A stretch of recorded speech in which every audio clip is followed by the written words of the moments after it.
Cup of the Word. We're in Ephesians chapter 3. Now, in Ephesians chapter 3, Paul's going to say, let me explain to you why I preach. And he'll talk about the mystery of preaching. And the mystery is a word that is often used in the New Testament to describe the gospel message, the New Testament message. Because until Christ came, it was a mystery, a lot of things. How would God save people, and why would God save people? But when you see the New Testament, when you see Jesus preach, when you look at Jesus' life and what Jesus gave, the mystery is revealed.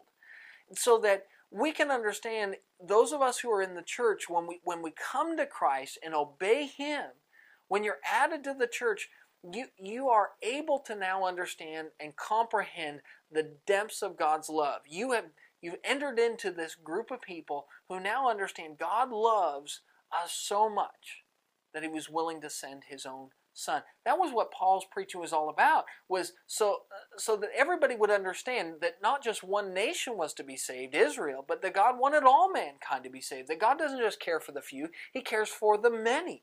And as you look at Ephesians chapter 3, what you're seeing is Paul just laying out, look, when you look at what it took for God to create the church through Christ, you see how much God loves people, how much they really deeply matter to Him.